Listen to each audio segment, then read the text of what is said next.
Okay, Ted, who do you have as your winner of the weekend? My winner is Skip Bayless. It's amazing to me. Did you see his tweet after the game? He says, no idea how you can call that an all time great game when it was won by a lucky shot. Now, here's a guy that gets paid millions of dollars. For what? I don't know exactly, but whether it's Twitter, whether it's live on his show, it's just a never ending spew of horrible takes. It doesn't matter what topic, does not matter, yet the guy continues to make millions. It's the damnedest thing I've ever seen in my life. He is unbelievably skilled at getting a reaction out of people.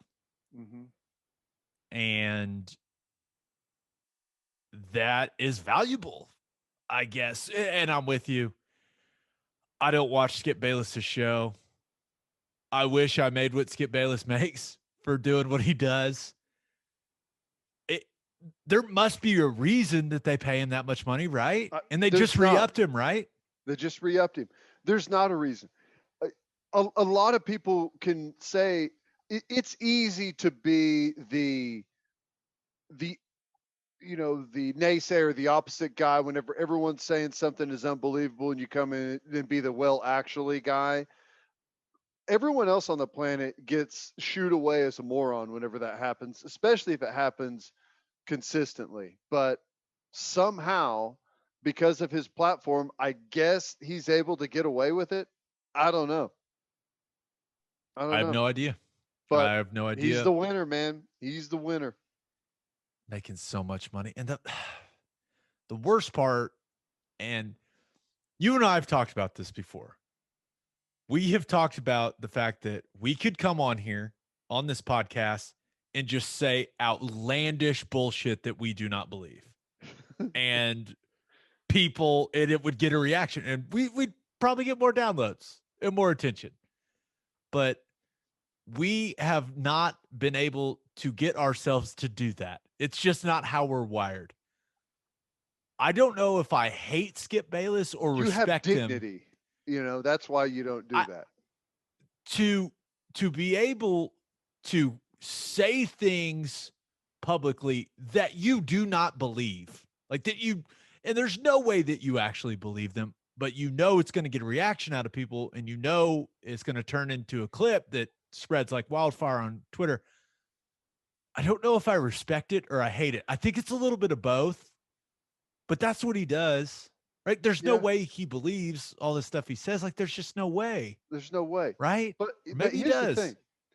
Once you convince someone that you're stupid, there's no going back. No amount of whatever you say, however many times you're right from that point forward, there's no going back from that point on. So to me, I think that's more valuable than even I guess the millions that Skip Bayless is getting. I don't He know. said the shot was pure luck, Ted. Pure luck. Okay. I did not expect Skip Bayless talk tonight, Yeah. and here we are. Look at us. Hey, look That's at why he's him. the winner, That's right? why he's the winner. We're talking about him. That's God right. damn you, Skip Bayless. You're good. You're so good. Okay, who do you have as your loser of the weekend? Oh, the losers, all the Spieth haters out there, and I am one of them. I know. After 1,351 days of losing, he finally got a win. Valero Texas Open shot an 18 under. Admittedly, looked pretty good out there, but let's be honest, the best players in the world weren't even in the field.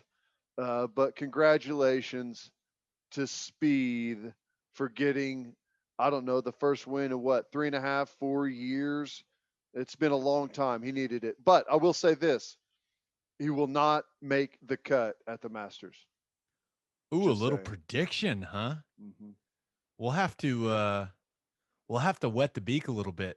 Next episode, heading into the Masters. Let's go. Maybe should we try to get a golf person on? Do we know golf? Do you know? Absolutely. let's try to get a golf person. If anyone out Okay. there has a suggestion of a golf person we should go after, let us know. Let us know. Hit us up on Twitter or in the comments on Apple Podcasts. 5-star review, and then tell us who. Do you know a golf person? Do you have like a golf person in mind? Like a golfer or a golf I don't analyst. know. Do we know any golfers on the PGA Tour? Like, there's a couple OU guys. I know one, but I don't. How do you think someone would react by saying, "Hey, will you come on our podcast? I know you tee off tomorrow morning in the Masters, but That's true. That would probably be like a that would not be a no. That would be a hell no. it's like doing a podcast the late night before the Super Bowl But what happens if they did it and then they and went out win. and played really well and they're like, "Hey, we got to do it again, man. I'm superstitious." We That could could find also a golf guy though. That'd be good. golf analyst. Yeah. But I don't know who, but we'll find one. Did you see Spieth's odds now for the Masters? Mm-mm. He's got the third shortest odds now to win. But see, it's so stupid. The guy just won for the first time in 1,351 days and was almost out of the top 100 in the world. And he wins the Valero Texas Open without the best players in the world. And here he is. He's the Masters favorite. Guy's unbelievable. Dustin Johnson 9-1, Justin Thomas 10-1, Jordan Spieth 11-1. What a joke. That's unbelievable. There's gonna be a lot of people lose a lot of money betting on him. Or watch him go out He's and win the hot. He's Masters. back, baby. If he wins the Masters, you're gonna be so mad. I can't wait. It's gonna be awesome. That could be a tear the TV off the wall type of day. Don't waste a perfectly good TV. Damn you, Speed. You've turned your career and life around. This sucks.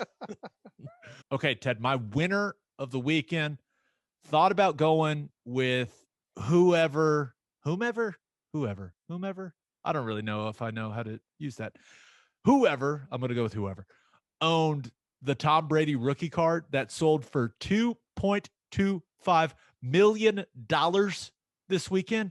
Why didn't I get more into cards? What the hell?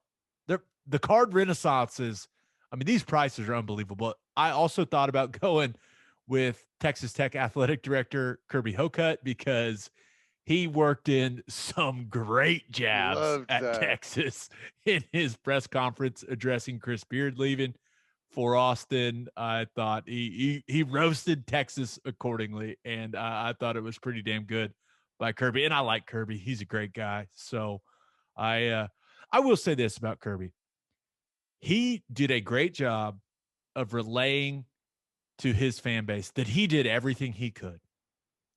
And he roasted Texas in the process and basically said, "Hey, guys, Beard wanted to leave. He left. We offered him everything. We did everything we could. He left. Didn't care. Didn't give us a chance to match the offer.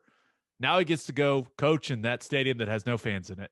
I mean, it was great. But good for you, Kirby Hocutt. I loved it.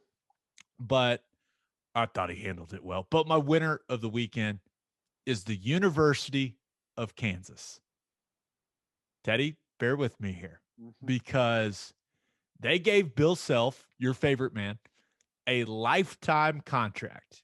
Now, Bill Self has been fantastic there, and he has earned that type of contract with the amount of success he has had on the court.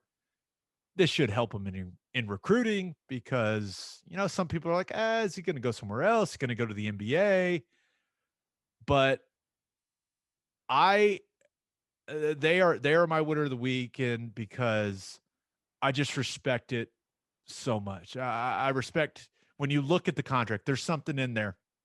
There's a clause in there that says that no matter what happens with the NCAA investigation, they can't fire Bill Self for cause for the results of that investigation.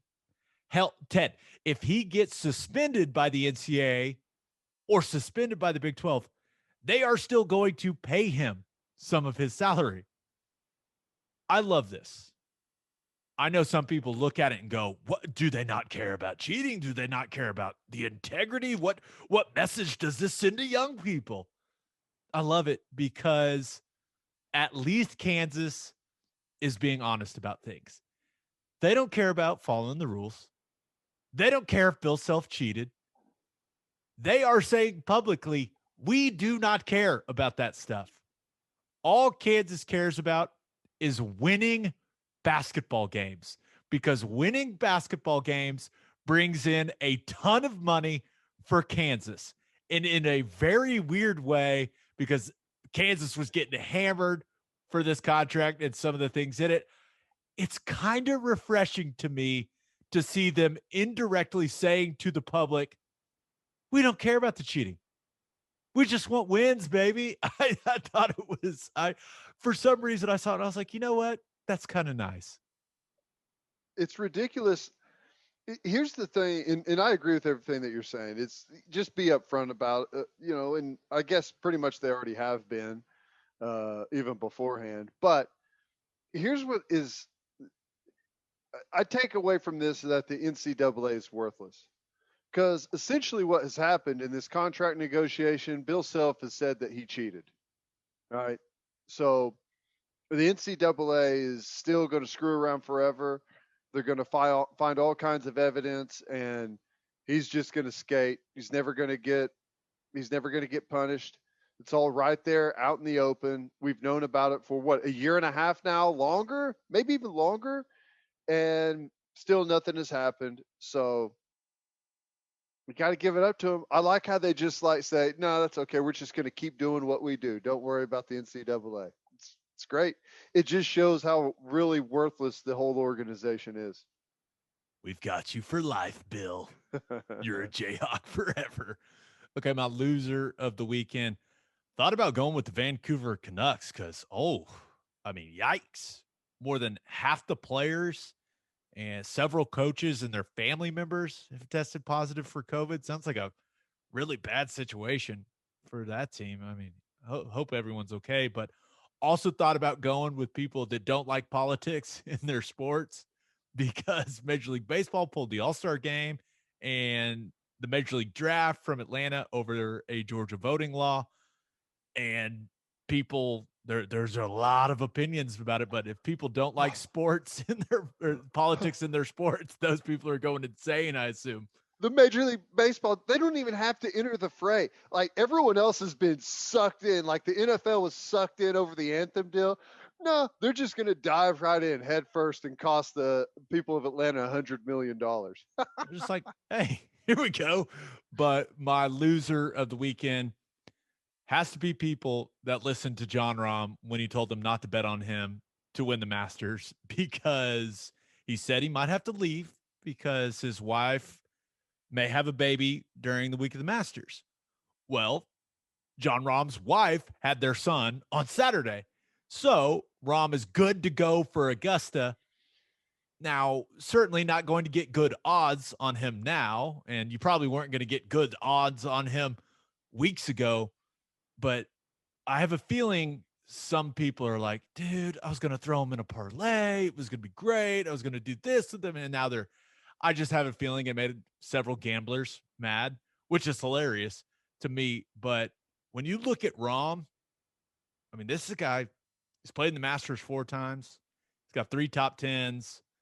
But when I saw it, Ted, immediately I had an odd thought as well. And it's why I made it my winner of the weekend. Jon Rahm's son is going to be 2 months older than my son. I cannot wait for my son and Jon Rahm's son to go at it in golf tournaments until they both make it onto the PGA Tour. Tour buddies. Tour buddies. And maybe me and Jon Rahm could be buddies. I would like that. That'd be nice. Now, Rahm's kid. You already hit into him once out there in Hawaii. I didn't hit into him. I drove the ball on the wrong fairway. That's a common mistake. 1 in 18 run parallel, man. Lay off me. Dangerous. That's dangerous. Called it a power fade. Power fade. But I was thinking about it, and I was like, you know what? I've really got to step my game up. And I'm just a psycho because I was like, Rahm's kid is probably going to have some better instruction from his dad than I can give my son. So I got to figure out a way to narrow the gap, man. I'm already thinking of these crazy. I'm turning into a crazy sports parent before the kid's even born, man. This is not good.